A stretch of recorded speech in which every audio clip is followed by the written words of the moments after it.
Wednesday, September 4th, the president's in Europe looking for support for an attack on Syria. Congress debates that issue. Your money is at stake, and we have this for you. Marsha Blackburn, Republican, Tennessee. Which way will she vote? She is here with us in New York. Our own Rich Edson is in Washington, and he's counting the votes in the House and the Senate. In California, unions wage war on family farms. We've got a report for you. And the Gladiators return to the football field tomorrow. What does Dr. Keith Abloh think about this most violent of sports? Speaking of violence, with a few rules thrown in, the king of boxing promoters, Richard Schaefer, he's here. The Mayweather fight next week may break all the records.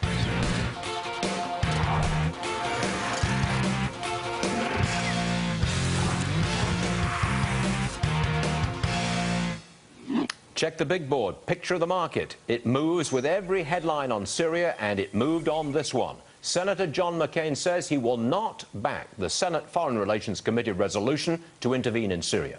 McCain says it's not strong enough. Yes, he wants to intervene, but he doesn't like the wording of this resolution. Also, President Obama says he expects Congress will approve military action. The Dow is now up 27.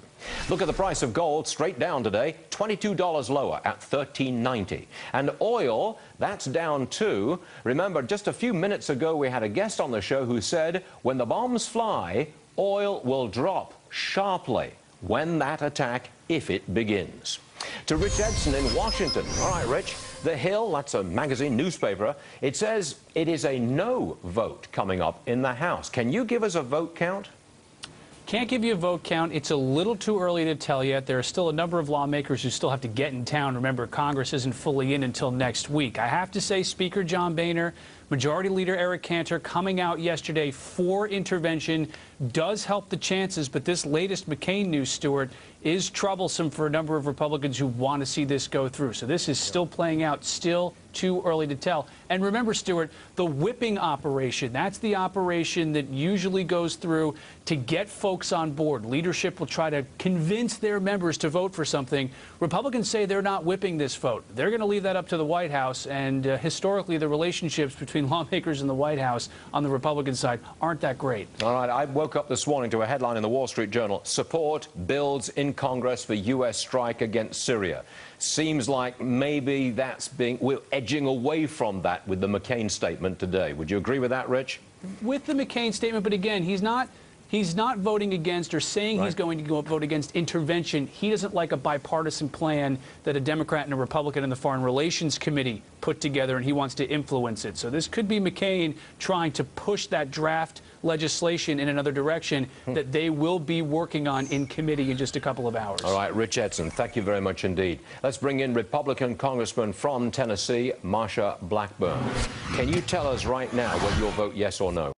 I am a lean no and waiting to get that detailed intelligence briefing on Monday. Are you in a somewhat similar position to Senator John McCain, who wants to intervene but doesn't think the wording of this Senate Foreign Relations Committee memorandum is strong enough? You know, Stuart... But you're leaning the other way. You're leaning no, aren't you? I'm leaning no. See, what I am concerned about is the additional impact and the additional requirements this administration puts on our men and women in uniform, but continues to cut their money and resources. I have a military post in my district, Fort Campbell, and we are very concerned about the pressure that is there, and you're looking at an administration that has cut nearly $1 trillion out of our military budgets. And are you saying we can't afford it? I am saying that we have to be very mindful of the pressures that we are putting on the resources, the redeployment, the retraining, the retooling, and the families of our military. And we need to realize we are asking a lot more of them, but continuing to put less of our resources there. Now, can you give us a sense of the feeling in the House of Representatives? The leadership, John Boehner, he says, back the president. He says, do it. What about the troops on the ground? Can you can you give us a vague vote count? Because markets are watching this very, very closely. Any headline moves the market. They are watching it very closely, and I think there are a lot of members, and I never speak for another member, but I think a lot of people are like me.